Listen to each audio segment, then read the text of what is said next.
Et ce matin, j'aimerais prier pour vous un moment et vous partager un message que vraiment le Seigneur a mis sur mon cœur. Je sais que c'est une parole pour vous et je crois que si vous ouvrez vos cœurs à sa parole, il pourra faire quelque chose de nouveau.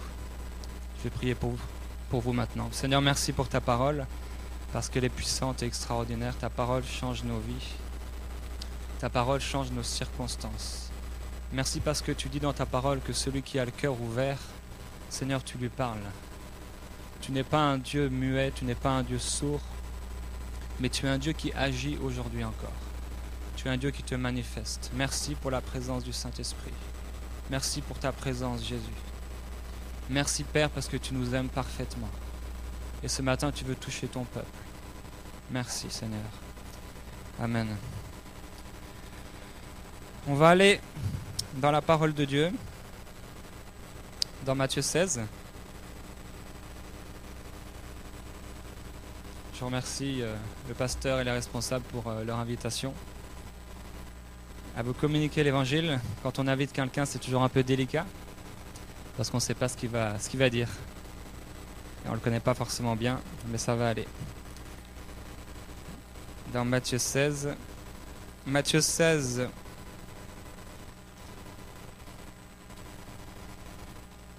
au verset 18, Jésus va faire une déclaration, il va dire « Et moi, je te dis que tu es Pierre, et que sur cette pierre, je bâtirai mon église, et que les portes du séjour des morts ne prévaudront pas contre elle. » Voilà, Jésus a dit « Je bâtirai mon église ». Dieu ne pourra jamais agir si vous-même, vous n'agissez pas. Il y a beaucoup de gens qui pensent que Dieu va agir si eux n'ont rien à faire. Mais Dieu nous demande toujours de faire quelque chose pour qu'il puisse agir. Dieu a besoin de notre foi pour se manifester dans notre vie et au travers de nous. Si tu ne te déplaces pas dans la foi, et si ce matin tu n'agis pas dans la foi, si tu ne crois pas que Dieu peut te parler, si tu ne crois pas que Dieu peut transformer ta vie aujourd'hui même, tu ne recevras absolument rien de ce que je vais te dire. Ça pourrait être le plus grand prédicateur, avec la plus grande onction. Ça pourrait être Jésus lui-même en personne. Si tu n'as pas foi, tu ne verras pas la gloire de Dieu. C'est silencieux. Un jour, j'ai fait un songe, un rare songe, puisque les songes, ce n'est pas la façon dont Dieu va nous parler principalement, mais ça peut arriver parfois. Et dans ce songe, j'ai vu une église qui était sur une plateforme, des individus, et j'étais là avec eux. Et ces gens levaient les mains vers le ciel en priant, en disant « Merci Jésus, merci ».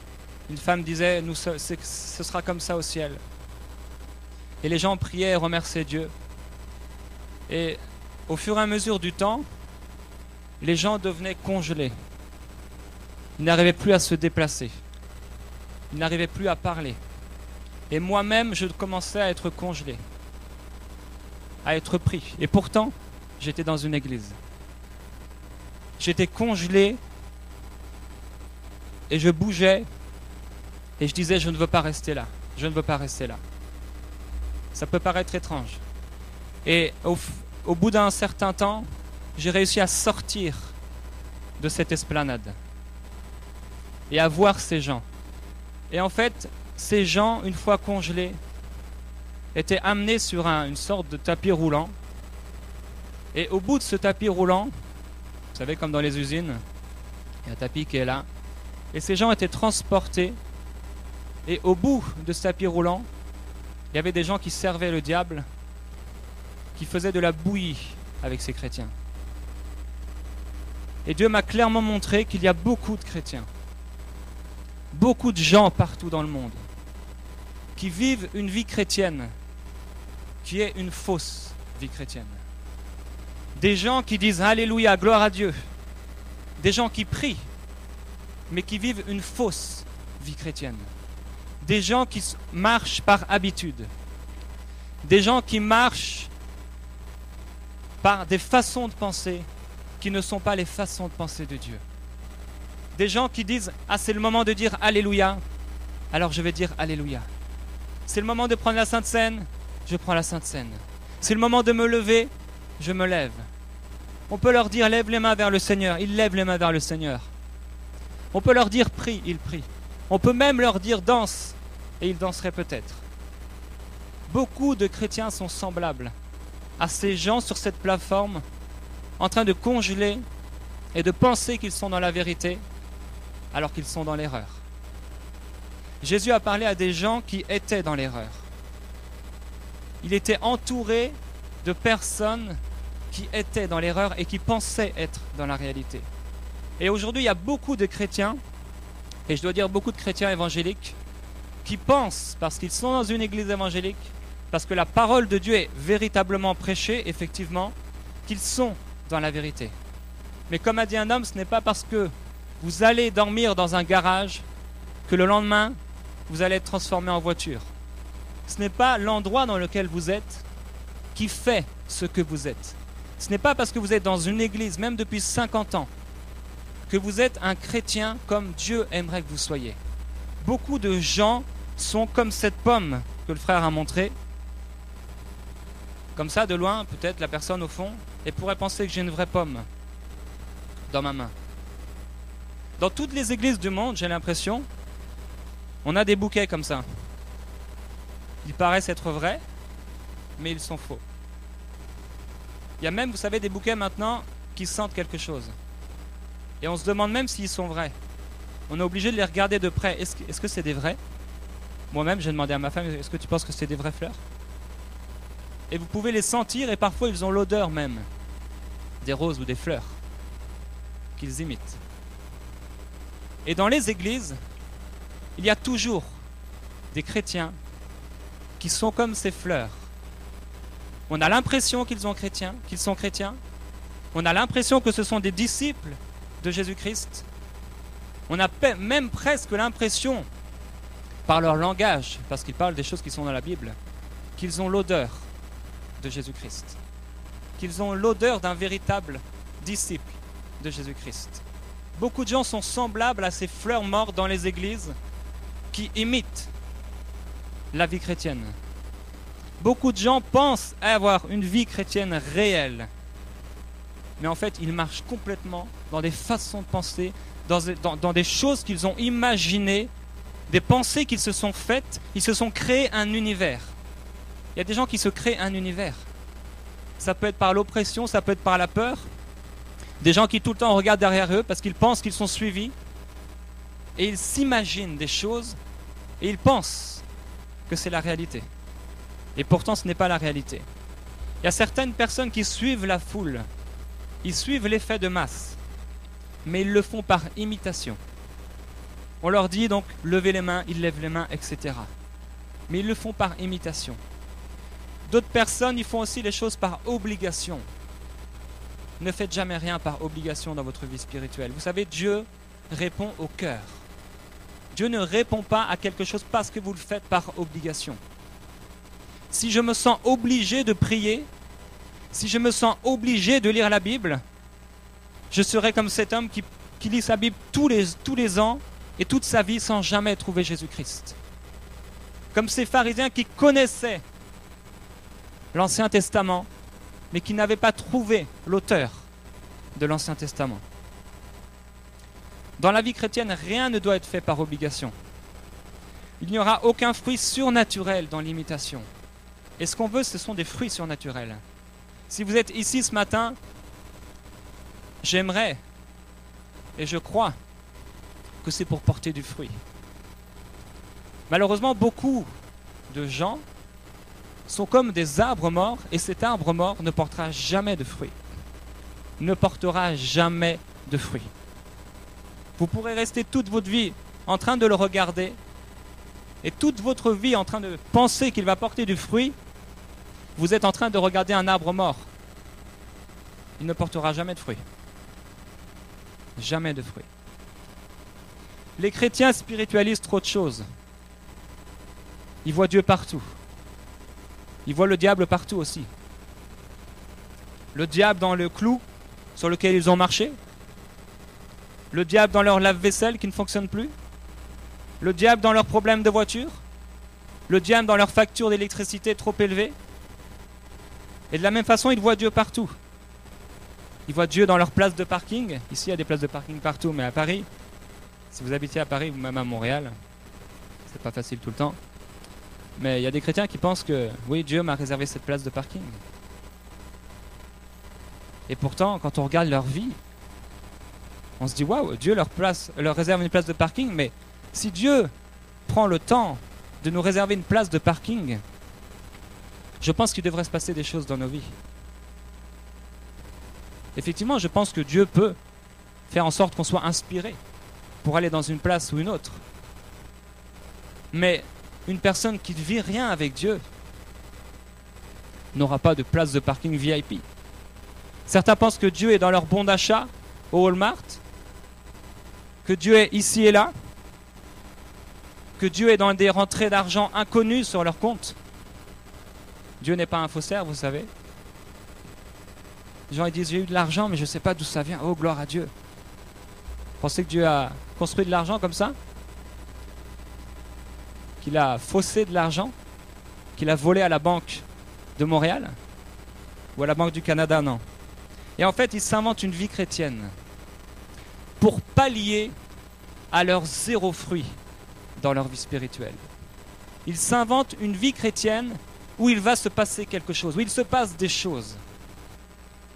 Et ils racontent ici et là les témoignages plus ou moins véreux, je ne sais pas si vous utilisez ça ici, que apparemment Dieu a fait dans leur vie. Dans Matthieu 16, Jésus, après s'être informé de ce que les gens disaient sur lui, qui dit-on que je suis, va donner cette puissante vérité qui est devenue la doctrine de l'Église, en tout cas le verset central de cette doctrine. Sur cette pierre, je bâtirai mon Église. Je bâtirai mon Église. Et Pierre va le reprendre quand Jésus va commencer à parler des souffrances qu'il doit vivre, des souffrances qu'il doit avoir. Et au verset 23, on peut lire dans Matthieu 16, 23, Jésus va se retourner et va dire à Pierre, « Arrière de moi, Satan, tu es pour moi un scandale, car tes pensées ne sont pas celles de Dieu, mais celles des hommes. » Déjà, on peut remarquer que Jésus s'adresse à deux personnes. D'une part, il s'adresse à Satan, et d'une part, il s'adresse à Pierre. Et au verset 24, Jésus va faire cette déclaration qu'on va décortiquer ensemble. « Si quelqu'un veut venir après moi, qu'il renonce à lui-même, qu'il se charge de sa croix et qu'il me suive. » Donc il lui dit, tu mets un scandale. Littéralement, un scandale, c'est une occasion de chute. Jésus était en train de lui dire que il était une occasion de faire en sorte qu'il n'arrive pas dans le plan que Dieu avait prévu pour lui. Un scandale, c'est quelque chose qui vous empêche d'entrer dans la mission que Dieu a pour votre vie, dans la destinée, dans l'appel que Dieu a déposé sur votre vie. Et Jésus va lui dire, car tes pensées ne sont pas les pensées de Dieu, mais celles des hommes. Jésus lui disait, mais renouvelle ta pensée. Change tes façons de penser. Tellement de gens dans l'Église fonctionnent avec leur tête. Mais une Église ne se gère pas avec la tête. Une vie chrétienne ne se réalise pas avec notre tête. Si vous écoutez votre tête, vous aurez les fruits de votre tête. Voilà pourquoi il y a beaucoup d'églises qui ne portent aucun fruit, aucune âme. Est-ce que le monde est pire qu'il y a 2000 ans? Non. Est-ce que le cœur de l'homme est pire qu'il y a 2000 ans? Non. Effectivement, l'amour du plus grand nombre se refroidit, mais le cœur de l'homme est le même. Il est toujours aussi facile aujourd'hui de se convertir à Jésus-Christ qu'il y a 2000 ans. Toujours aussi facile que dans les plus grands réveils que la terre ait jamais connus. Seulement, cela dépend de nous. Cela ne dépend pas de Dieu. Cela dépend de toi et de moi. Beaucoup de gens pensent que c'est Dieu qui va tout faire. Ils prient tout le temps, Dieu fait ceci, Dieu fait cela, envoie le feu sur moi, envoie l'eau sur moi, envoie-moi un travail, fais ceci, fais cela. Mais ils ne réalisent pas que c'est à eux de prendre par la foi ce que Dieu leur a déjà donné. Et cette déclaration de Jésus, si quelqu'un veut venir après moi, au premier abord, quand on lit cette parole, qui se trouve dans les évangiles, on peut la lire sans en comprendre vraiment la portée. On peut se dire, bon, si quelqu'un veut venir après moi, qu'il renonce à lui-même, qu'il se charge de sa croix et qu'il me suive, ok, ça parle de moi, mais moi j'ai déjà abandonné ma vie passée. Je suis chrétien. Donc cette parole n'est plus pour moi. Mais Jésus parlait à ses disciples. Ses disciples n'étaient pas nés de nouveau, effectivement. Mais cette parole s'adresse à tous. Pourquoi? Parce que dans beaucoup d'églises, effectivement, comme je l'ai dit, il y a des chrétiens, mais qui ne suivent pas réellement Jésus. Jésus te dit, si tu veux être mon disciple, si tu veux venir réellement après moi, renonce à ta vie. Porte ta croix et suis-moi. Suivre Jésus, c'est d'abord un choix qui est proposé à chaque personne. Comme je l'ai dit, ce n'est pas parce qu'il y a un groupe d'individus qui se trouve dans une église que tout ce groupe d'individus est en train de suivre Jésus. Dans Jean 6, 26, je vais le lire pour vous, parce que j'ai beaucoup de choses à dire. Jésus leur répondit, en vérité, je vous le dis, vous me cherchez, non parce que vous avez vu des miracles, mais parce que vous avez mangé des pains et que vous vous êtes rassasiés. Jésus n'a pas dit, si quelqu'un veut venir après ce que je pourrais lui apporter. Mais il a dit, si quelqu'un veut venir après moi. Jésus ne dit pas que ces gens, dans Jean 6, 26, le verset que je vous ai lu, ne le cherchaient pas. Mais il est dit, en vérité, je vous le dis, vous me cherchez. Ces gens cherchaient Jésus. Ces gens cherchaient Jésus. Ils allaient ici et là cherchant Jésus. Et ce n'est pas parce qu'une personne va à l'église et est fidèle même aux réunions de l'église qu'elle cherche réellement Jésus. Il y a bien des gens qui sont dans l'église et fidèles à l'église. Ils ont même leur chaise attitrée. Ils partiront au ciel avec, au nom de Jésus. Mais pourtant, quand on regarde leur vie, on réalise qu'ils ne cherchent pas réellement Jésus. Si vous n'avez pas de relation intense avec Jésus-Christ, avec la personne de Dieu, le Père, Fils, Saint-Esprit, vous n'êtes peut-être pas en train de suivre Jésus. Vous pouvez à l'église chanter des chants, faire tout ce que vous voulez. Mais si ce ne sont pas des choses que vous faites avec votre cœur, réellement, vous n'êtes pas en train de suivre Jésus. On aurait pu trouver ces gens établis dans une église, cherchant Jésus pour une mauvaise chose. Ces gens cherchaient Jésus pour leur faim, pour leur ventre, pour leur moi. On pourrait même trouver ces gens en train de lire la Bible, même en train de la méditer. Il y a certaines personnes qui peuvent méditer la Bible par soif de connaissances intellectuelles, même dans l'église. Il y a des non-chrétiens qui utilisent la parole de Dieu, parce que la parole de Dieu est une puissance. Pour nous qui sommes sauvés, c'est clair. Mais quand on applique les principes de la parole de Dieu, ça peut être aussi une puissance dans la vie des gens. Il y a des non-chrétiens aux États-Unis, vous le savez certainement, qui donnent leur dîme dans des églises, parce qu'ils connaissent cette loi-là. Il y a certaines personnes qui cherchent dans la parole ce qui pourra rassasier leurs besoins physiques ou financiers. Mais à force de chercher comment être prospère, à force de chercher ceci ou cela, même à force de chercher leur guérison, à force de chercher leur mari, leur femme, leur enfant, ils en oublient Jésus. Ils en oublient Jésus. Et d'un autre côté, on a l'impression que certains cherchent Jésus, mais on ne les voit jamais dans la parole. On aurait pu les trouver dans une conférence, dans une église, dans une réunion de réveil, ou tout simplement on aurait pu les trouver assis ce matin dans cette église. Jésus a dit qu'il renonce à lui-même. Littéralement, c'est qu'il se renie lui-même. Un homme a dit, un frère que je viens de rencontrer la semaine dernière, je l'ai entendu dire cette déclaration et ça m'a travaillé. Il a dit, j'ai passé ma vie à ignorer ce que je suis. Jean a dit, Jean-Baptiste, il faut qu'il s'élève et que je diminue. C'est une bonne chose. Mais il y a plus que ça. Parce que si vous laissez Jésus se lever en vous et vous diminuer, finalement vous allez adopter une attitude où vous vous diminuez vous-même. Mais dans la mauvaise façon. Vous allez commencer à penser que vous êtes nul, que vous êtes mauvais, que vous êtes moche, que vous n'arriverez à rien. Paul a dit, ce n'est plus moi qui vis, c'est Christ qui vit en moi.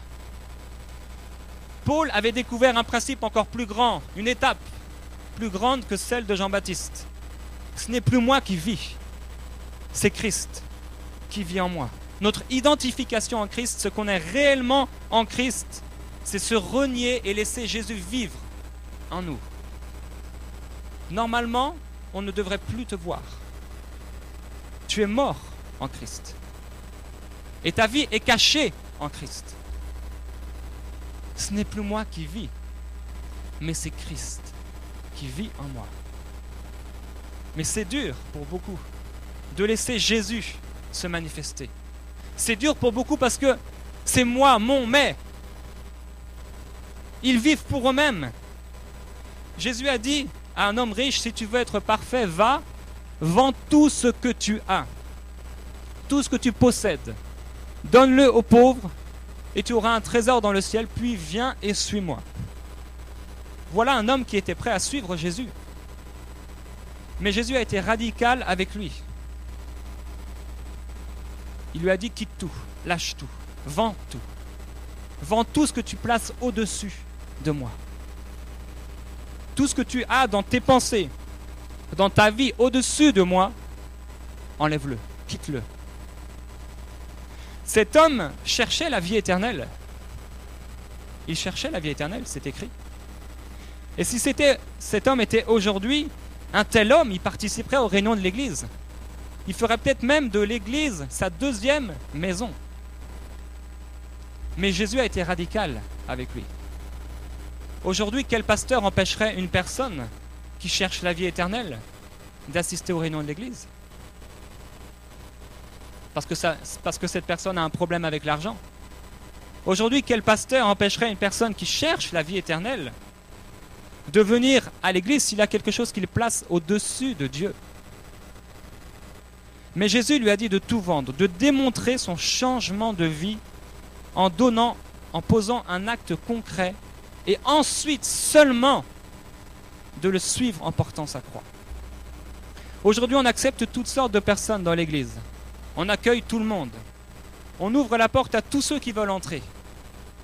Le problème, c'est que beaucoup veulent entrer dans l'église par la mauvaise porte. Et ils pourront même passer par la mauvaise porte et ils seront tout de même accueillis dans l'église. Mais lorsqu'ils seront au ciel, s'ils ne passent pas par la bonne porte, ils ne seront pas accueillis. Je n'ai pas dit qu'il ne faut pas accueillir la personne qui ne connaît pas Dieu. Je n'ai pas dit qu'il ne faut pas accueillir celui qui est faible dans la foi, parce que la parole dit d'accueillir celui qui est faible dans la foi. Mais on ne peut pas accepter que ces gens s'installent dans l'église sans changer. Tu dois avoir une patience. La Bible dit de faire bon accueil à celui qui est faible dans la foi. La Bible parle d'un accueil. La Bible ne parle pas du fait que ces gens s'installent, d'une installation éternelle dans l'église. Parce que celui qui est faible dans la foi doit progresser, grandir et devenir comme le maître. La Bible parle d'un accueil. Ce jeune homme riche, il ne cherchait même pas à entrer dans le ministère, il ne cherchait pas forcément une place importante dans le royaume de Dieu, mais il cherchait la vie éternelle. Mais les désirs de son âme, de sa tête, étaient contraires aux désirs de son cœur. Il cherchait juste la vie éternelle, mais Jésus a été radical envers lui. Et il ne sera pas radical envers seulement ceux qui sont appelés au ministère, mais envers chaque être humain. Il a dit si quelqu'un. Il y a une sélection divine, il y a des principes divins pour suivre Jésus. Et c'est nous qui choisissons quel vase nous allons être dans l'église. Certaines personnes disent, bon, tu m'as peut-être choisi pour être un vase vil, de faible importance. et ils prennent ce verset dans la parole. Mais la Bible dit que celui qui veut être un vase noble, pur, se sanctifie. C'est votre choix. C'est votre choix. Aujourd'hui, l'Église, et je ne parle pas de cette Église, je parle de l'Église en général. L'Église, d'une manière générale, ressemble à un gâteau qu'un enfant aurait fait lui-même en choisissant tous les ingrédients de son choix, sans aucun adulte. Dans ce gâteau, qui représente l'Église, on pourrait trouver quelques surprises. On trouverait de la farine, on trouverait du sucre, on trouverait peut-être des bonbons, de la viande et du papier. On pourrait peut-être même trouver des Playmobil. En fait, on trouve dans l'Église des gens qui appartiennent au groupe de l'Église, mais qui n'ont pas la saveur d'un disciple de Jésus-Christ. Ils n'ont pas la saveur de l'Église comme Dieu l'entend, comme Dieu le voit. Beaucoup de gens qui ne veulent plus se remettre en question face à ce qu'ils entendent. Parce qu'il a une attitude différente de la mienne, je rejette ses paroles. Parce que c'est quelque chose de nouveau, je rejette automatiquement ses paroles sans regarder réellement avec mon cœur si c'est dans la parole de Dieu. Parce que les pharisiens, ils regardaient dans la parole de Dieu. Et ils disaient à Jésus que c'était un faux prophète. Mais ils ne regardaient pas avec leur cœur. Et c'est là le problème. Il y a des gens qui ne sont pas prêts à changer. Des gens qui, vous pouvez voir, 5 ans, 10 ans, 15 ans, ils n'ont porté aucun fruit pour le royaume de Dieu. Ils aiment passer du temps à l'église, mais vous savez, l'église n'est pas une association. L'église n'est pas un organisme religieux. L'église, ce n'est pas une association. Il y a beaucoup de gens qui se sont trompés. Ils sont là, on rigole. On a l'impression que c'est une association, quoi. Mais l'église n'est pas une association. L'église, c'est le royaume de Dieu. Vous n'appartenez pas à l'église de la parole de Dieu. Vous appartenez à l'église de Jésus-Christ, qui est le royaume de Dieu. Beaucoup de gens demandent la prière juste pour essayer. Ils se disent, bon, on verra si Dieu répond, mais au fond d'eux-mêmes, ils savent. Au fond d'eux-mêmes, ils savent qu'ils ne sont pas dans la foi. Au fond d'eux-mêmes, s'ils regardaient réellement leur cœur, ils s'apercevraient qu'ils n'ont pas pris la décision radicale de changer. Beaucoup de gens qui s'avancent à des appels, appel après appel, mais qui n'ont pas pris la décision radicale de changer. Beaucoup de gens qui essaient d'arrêter de fumer, mais ils n'ont jamais pris la décision radicale d'arrêter de fumer. Si vous voulez arrêter quelque chose, Dieu vous y aidera. Mais il faut que votre décision soit entière, pleine et réelle. Jésus a dit qu'il se charge de sa croix. Jésus avait dit dans Matthieu, qu'on a lu tout à l'heure, il a dit quelle était sa croix, quelle était sa mission. Il a dit, je vais devoir aller souffrir et me donner. Mais Pierre va s'opposer à la volonté de Dieu pour Jésus. Entre parenthèses, Jésus connaissait la volonté de Dieu. Jésus connaissait quelle était la volonté du Père. La volonté de Dieu ne s'est pas imposée à lui. Et la volonté de Dieu dans votre vie ne va pas s'imposer à vous. C'est à vous de la chercher, de la trouver et de la manifester. Dans 99% des cas, pour ne pas dire dans tous les cas, la volonté de Dieu ne s'imposera pas à vous. Mais ce sera à vous de la chercher. C'est à nous de la chercher par nous-mêmes. Ensuite, nous la découvrons et nous pouvons la vivre. Alors ne disons pas que ce que nous vivons est la volonté de Dieu si nous ne sommes pas entièrement convaincus que c'est le cas. Ce serait faire porter à Dieu des choses dont il n'est pas le responsable. Ne disons pas que ce que nous vivons est la volonté de Dieu, car nous ne savons pas pourquoi nous vivons telle ou telle chose. Des chrétiens, ils vivent des choses, et parce qu'ils ne savent pas pourquoi, ils ne savent pas comment répondre, ils disent, c'est la volonté de Dieu. Mais non, ce n'est pas la volonté de Dieu. Ce n'est pas la volonté de Dieu. Pierre, donc, s'est opposé à la volonté de Dieu pour Jésus, à la croix de Jésus. Et Jésus a dit de porter notre croix. Jésus n'a pas dit de porter sa croix. Il a dit prenez mon joug, il est doux, léger. Il n'a pas dit prenez ma lourde croix. Et il y a des gens qui pensent devoir porter la croix avec Jésus. Jésus nous demande de porter notre propre croix, c'est-à-dire d'accomplir la mission à laquelle Dieu nous a appelés. C'est-à-dire, notre croix, c'est la mission que Dieu nous a appelés à faire, et c'est ce qui est contraire à notre propre volonté charnelle. Notre croix, c'est accomplir des choses qui ne sont pas forcément en rapport avec ce que nous aimerions faire nous-mêmes. Certaines personnes, elles renoncent à leur péché, elles naissent de nouveau et elles disent qu'elles portent leur croix et suivent Jésus. Mais pour eux, leur croix, c'est tous les problèmes qu'ils ont dans leur vie.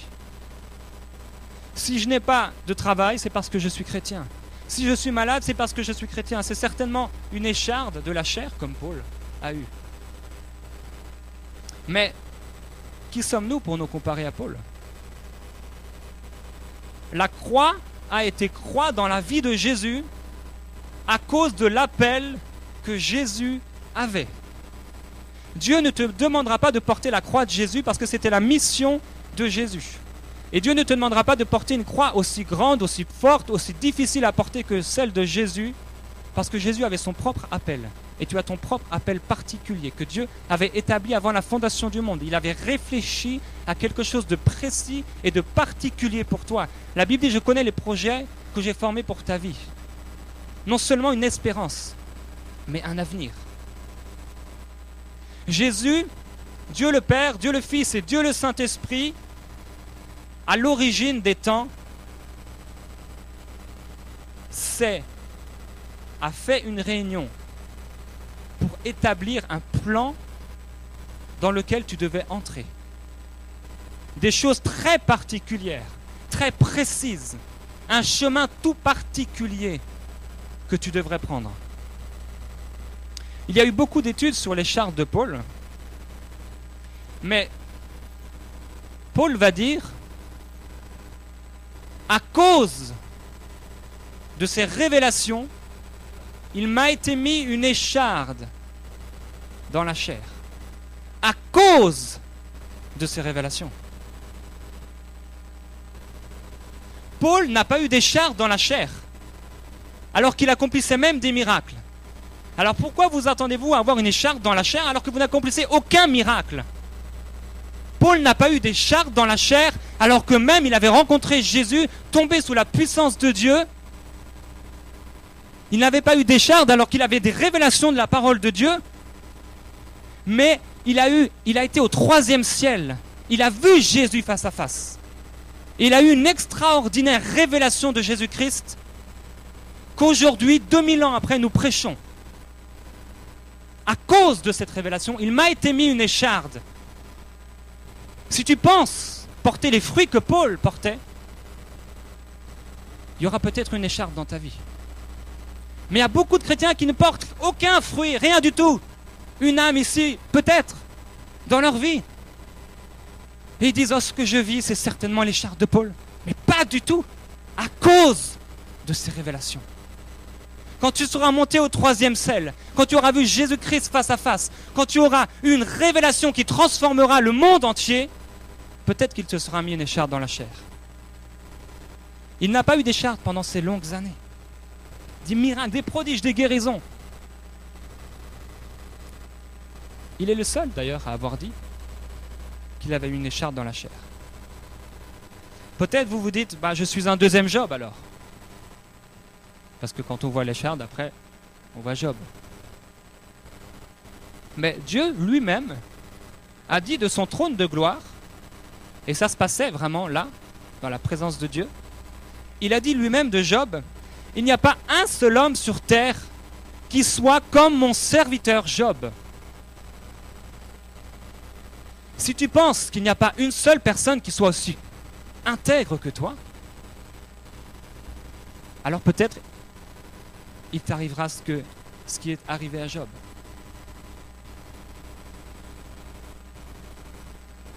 Si tu penses être la personne la plus intègre sur cette terre, peut-être tu pourras vivre la croix que Job a eue. Parce que certaines personnes disent que c'est Dieu qui m'envoie ça, c'est Dieu qui m'envoie cette maladie, mais ils vont mourir avec cette maladie. Et ils disent pourtant, c'est comme Job. Mais Job a été 2 fois plus béni. Il y avait une bénédiction double après la croix de Job. Et il y a eu une bénédiction incroyablement plus grande après la croix de Jésus-Christ. Si réellement ce que tu vis, c'est une écharde, c'est la croix de Christ, c'est une croix, eh bien il doit y avoir un fruit. Alors arrêtons de mettre la faute sur Dieu ou de dire je vis ceci et cela, je vis l'écharde de Paul, je vis ce que Job a vécu, parce que nous ne savons pas, au fond, nous ne trouvons pas la foi nécessaire pour sortir de là. Ne mettons pas les fautes sur Dieu, parce qu'après les gens regardent les chrétiens et disent mais tu me parles de ton Dieu, mais si c'est pour devenir comme toi, je préfère rester comme je suis. Je suis désolé si je parle trop fort, je ne sais pas comment prêche votre pasteur naturellement.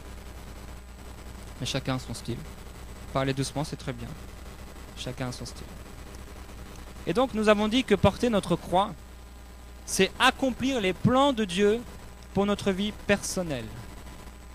Jésus a dit, mais au commencement de la création, Dieu fit l'homme et la femme. Dieu créa l'homme et la femme pour porter du fruit. Dieu est glorifié par nos fruits. Si vous venez à l'église, au culte, je ne sais pas comment vous appelez ça ici, en France on appelle ça le culte, en tout cas d'une manière générale, c'est normalement pour rendre un culte à Dieu. Et qu'est-ce que rendre un culte à Dieu? C'est amener de la gloire à Dieu. Pourtant, la plupart des gens n'apportent aucune gloire à Dieu. Vous pouvez chanter des chants, mais vous remarquerez d'ailleurs que dans pas mal de chants ne rendent pas gloire à Dieu.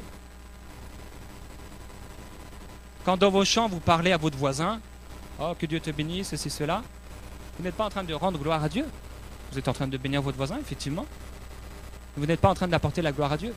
Quand vous êtes en train de demander dans vos chants de faire des choses à Dieu, vous n'êtes pas en train de lui rendre gloire. Vous êtes en train de lui demander quelque chose. Quand vous vous assemblez, que vous faites que de demander des choses à Dieu, vous n'êtes pas en train de rendre gloire à Dieu, vous demandez des choses à Dieu. Les païens demandent constamment des choses à Dieu. Les arabes, musulmans, demandent constamment des choses à Dieu. Les bouddhistes, constamment demandent des choses à Dieu. Un Dieu inconnu, un Dieu ceci ou cela. Nous devons rendre gloire à Dieu. Et Jésus a dit que nos fruits le glorifiaient. Que nos fruits le glorifiaient. Jésus a dit, souvent on veut aller voir les profondeurs de la théologie. Et ça peut être une bonne chose. Parce que sans théologie, il y aurait vraiment des sérieuses gaffes. Mais on en oublie le cœur de la parole. On en oublie le cœur de Jésus-Christ.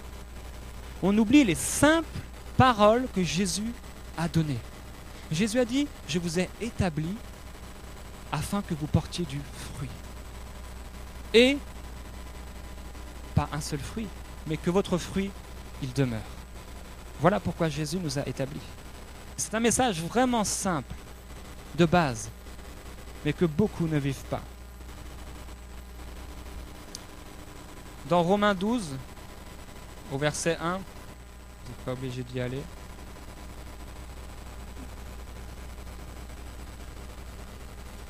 On peut se demander tous quel est notre dernier fruit. Quel est le dernier fruit que j'ai réellement porté? Puisque si ton patron te dit tu dois porter 3 clients à mon entreprise chaque mois. 3 fois 12, ça fait 36. Si au bout de 12 mois, tu n'as pas apporté 36 clients, mais que tu as apporté 0 client, tu seras licencié. Parce que tu ne portes pas le fruit que ton patron voulait que tu portes. Jésus a dit une chose, je t'ai établi, je t'ai donné ce poste, je t'ai appelé pour que tu portes du fruit. Si tu ne portes aucun fruit, tu seras coupé. Jésus a dit, celui qui ne porte pas de fruits, je le coupe. Et Dieu n'est pas un Dieu méchant. J'avais cette image, non pas que Dieu était un Dieu méchant, mais que Dieu était un Dieu lointain. Et je priais, j'allais à l'église. Quand j'ai eu cette vision dont je vous ai parlé au début, ce songe plutôt, je vivais une vie chrétienne, j'allais tout le temps à l'église. Je priais constamment. J'étais peut-être même l'un des plus fervents. Et pourtant, j'étais en train de m'endormir réellement spirituellement. Parce que j'étais entré dans des traditions, des habitudes.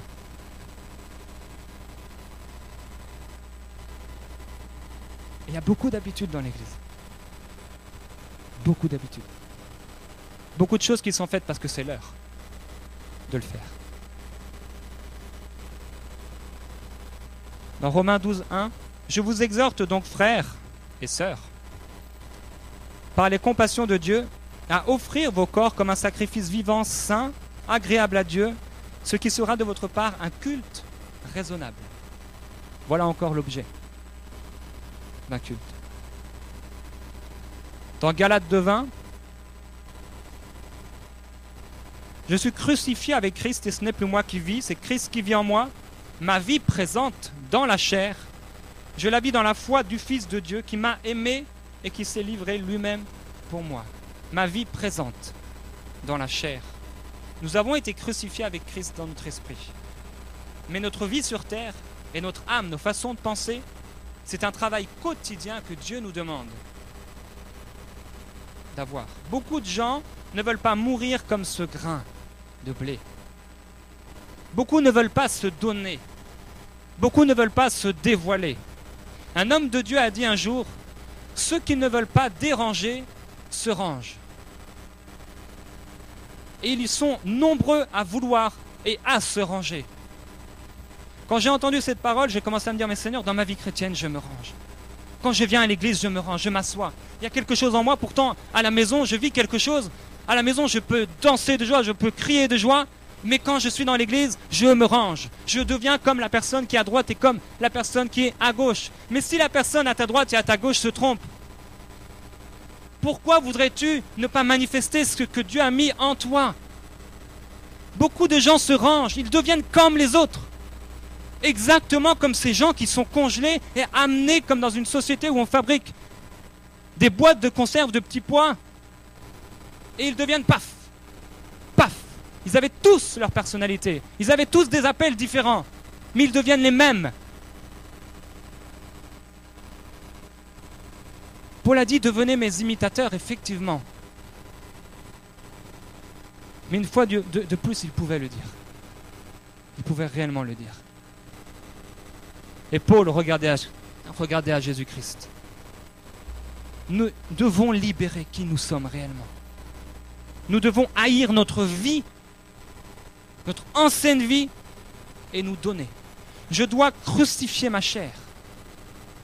Et pour porter des fruits du royaume, tu dois être touché par Dieu. Il doit se passer quelque chose de personnel.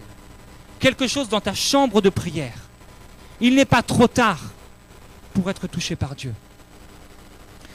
Ce n'est pas parce que tu as 50, 60, 70, 80, 90, 100 ou 110 ans que tu ne peux pas être touché par Dieu à nouveau. Ce n'est pas même parce que tu aurais 119 ans et 364 jours qu'il serait trop tard pour que Dieu te touche. Parce que c'est la volonté de Dieu de toucher son peuple. Jésus aime son peuple. Dans Jean 12, 42, Jésus a dit, plutôt la Bible dit, cependant même parmi les chefs, plusieurs crurent en lui. Mais à cause des pharisiens, ils ne le confessaient pas pour ne pas être exclus de la synagogue, car ils aimèrent la gloire des hommes plus que la gloire de Dieu. Ils ne le confessaient pas parce qu'ils avaient peur d'être exclus. Ils se rangeaient. Et aujourd'hui, tellement de personnes se permettent de se ranger. Ce matin, en venant ici sur l'autoroute 10, on a vu une voiture qui était complètement explosée. Explosée, il ne restait rien. absolument rien. Et pendant que des gens souffrent, pendant que des gens meurent, pendant que des mères de famille sont privées de leur mari, pendant que des parents sont privés de leurs enfants, pendant qu'il y a des femmes battues, pendant qu'il y a des gens malades, des gens oppressés par le diable, nous prions. Alléluia, gloire à Dieu. Oh, tu m'as sauvé. Oui, tu m'as sauvé. Tu m'as sauvé de qui j'étais, de mon ancienne vie. Mais il y a plus. Dieu ne t'a pas appelé à devenir une radio qui répète des choses à Dieu et qui ne porte aucun fruit. Mais Dieu t'a appelé à porter du fruit. Smith Wigglesworth, Finney, les gens de réveil, Jésus-Christ, Paul, étaient des gens qui dérangeaient. Si vous commencez à porter du fruit, vous allez déranger les gens. Mais si vous voulez devenir un véritable disciple de Jésus-Christ, il faut être mort. Mort à la critique. Mort à ce que les gens vont dire de vous. Un mort, la seule chose qu'il a dans sa vie, c'est la puissance de la mort. Et nous, en tant que morts, la seule chose qui doit être sur notre vie, c'est la puissance de la résurrection de Jésus-Christ, la vie de Jésus-Christ. Si vous êtes réellement mort, vous pouvez taper avec votre pied dans un mort, il ne se lèvera jamais pour vous reprendre, pour vous insulter. Vous pouvez faire toutes sortes de choses à un mort. Il ne se lèvera jamais parce qu'il est mort. Notre vie est cachée en Jésus-Christ. Nous sommes réellement morts avec Jésus-Christ. Mais nous manifestons les fruits de la chair. Au lieu de manifester qui nous sommes réellement. La chair est ce que tu étais avant. Ce n'est pas ton réellement, ce n'est pas ton toi. Ce n'est pas